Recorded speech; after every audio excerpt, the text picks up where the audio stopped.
আজি ৰাতিপুৱা আমি যেতিয়া ষ্টেচনত নামিছোঁ তাৰপিছত ইয়াত আহি পালোঁ আমি তেতিয়া 3:30 মান হৈছে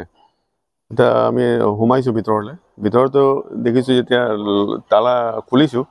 ভিতৰৰ ৰুমটো লক আছিলে এতিয়া আমি খুলি পাইছোঁ তেতিয়া চালোঁ যে গ্ৰিলটো হেৰি ভাঙা আছে আৰু আলমাৰিটো পুৰা অপেন হৈ আছে আৰু যিমান বস্তুবিলাক চব য'ত যেনে তেনে মানে পেলাই দিছে তাৰপিছত আমি চালোঁ কি হ'ল তাৰপিছত যিমান অৰ্নামেণ্টছ আছে জুৱেলাৰী এইবিলাক গ'লগৈ নাই তাতে পইচা কিমান মান আছিল মানে পইচা 20,000 মান আছিলে আৰু জুৱেলাৰী আছিলে কমচে কম চব মিলাই 50-60 গ্ৰাম মান হ'ব আৰু পুলিচ কমপ্লেইন দিয়া হৈছে FIR দি দিছোঁ আমি পুলিচ আহিছিলে সিহঁতি ক'লে কি আমি চাই আছোঁ চেষ্টা কৰিম আমি যিমান সোনকালে পাৰে আমি চেষ্টা কৰিম এইটো আপোনালোকে যোৱাকালি নাছিলে যোৱাকালি নাই আজি ৰাতিপুৱা আহি পাইছোঁ আমি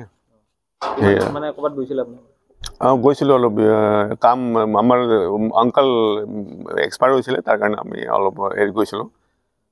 মানে ফ্ৰণ্টৰ ফালে চাইডৰ পৰা সোমোৱা নাই ফ্ৰণ্টৰ পৰা সোমোৱা নাই সেইটো বেক চাইডৰ পৰা কৰিছে বেক চাইডৰ পৰা যিটো আমাৰ ড'ৰৰ পৰা যোৱা নাই উইণ্ডোটো বেক চাইডৰ পৰা হেৰি কৰিছে খুলি দিছে আপোনাৰ কোনোবাৰ ওপৰত সন্দেহ আছে নেকি তেনেকৈ সন্দেহটো মোৰ নাই তেনেকৈ ক'ব পৰা নাই কিন্তু আমাৰ তেনেকৈ সন্দেহ নাই কিন্তু